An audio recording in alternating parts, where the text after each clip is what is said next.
Nerdrotic.com. Breaking news, is that true? Yes. Cancelled after 4 seasons. I can't believe Westworld canceled. It died after the first season. It did. I can't believe it got fucking 3 more. And this shows that, and we'll get back to it, but like this is the winds of change I was talking about in my last video. Zaslav with his fucking axe. It's beautiful. It's beautiful. That show turned to shit. What's beautiful is this headline, Gary, from the Hollywood Reporter. HBO cancels Westworld in shock decision. Because they left it fucking hanging last season. I know. I'm not shocked, by the way. So shocking that the show that lost 75% of its audience got canceled. Weird. David Zaslav in the earnings report, he basically came out and said, we're fucking losing money right now, hand over fist, because of these decisions. So if we come out with a new show, we're going to judge it based on its actual success. And if reruns of Big Bang Theory or something like that get better ratings than a new show that we're investing tens of millions of dollars in, we're going to fucking cancel it and invest that money somewhere else. Like, you mean like a normal company prior to 2016? Like this is how they operated prior to 2016. How many shows that were good remember we were like a Counterpart was a good show. It got fucking canceled.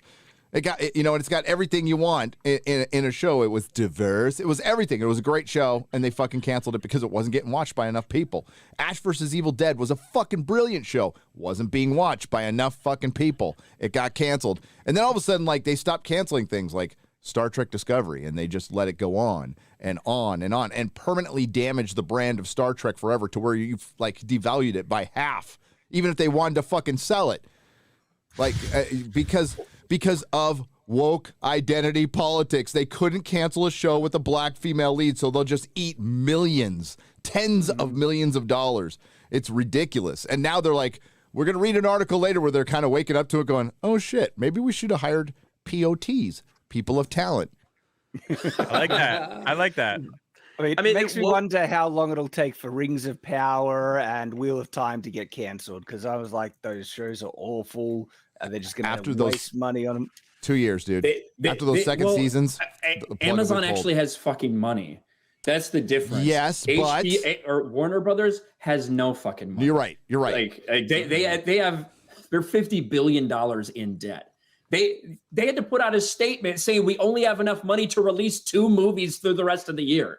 Like, they don't have enough money to promote the movies they've already produced. That's how bad it is for them. Well, and as really everything contracts in this recession that we're in, Amazon has enough money, but they still like to make money. They still cancel shows. They don't like wasting money. Like I always put it out there, one of the best shows Amazon ever produced was The Tick. The Tick was a great fucking show. I started watching that. It was all right. Yeah, it was really fucking good. And they canceled it because nobody fucking watched it. They could have kept it going. It wasn't that expensive. They could have kept it going forever. But they canceled it because it wasn't being watched by anybody. I figured 2-3 years on Wheel of Time and Rings of Power, because Rings of Power is like the audience is going to be more than half by the time it comes out. I say it's a third who will maybe be curious and check in at the beginning, and then it'll be a 30% drop off the third you have left. It's going to be massive. What they're trying to do with Wheel of Time, because for the people who have read Wheel of Time, it's a very long investment. It's 14 books. They're 1,000 pages each. It's like Lord of the Rings became huge. I mean, it was big beforehand, and then the original movies were incredible, so the fan base exploded, and now they're trying to turn that and make money off of it. Flip it like a nostalgia bait.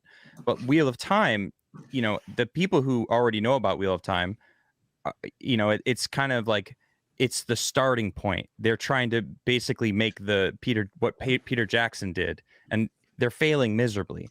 Because it was an abomination. Their start point as far as making it live action is woke and bullshit.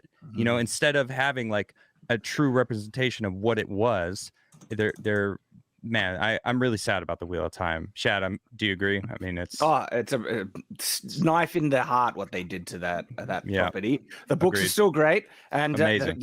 The sad thing, right? A lot of people who were introduced to Wheel of Time through the show got turned off the books because they thought it was absolute dog crap. And but when they see my reviews, I've been able to say, no, the books are great. You can check out books. You can turn that around. I got them. Yeah. You could turn that around. It's the Wheel of Time right there. I truly can't really tell, but I truly believe that all of us who are making Lord of the Rings videos, we were at least talking up the books in there, like you guys are. We're like, no, this is nothing like how great these books are, and book sales have been great. So that's, I guess, the one good thing that's come out of this. Nerdrotic.com. Please subscribe.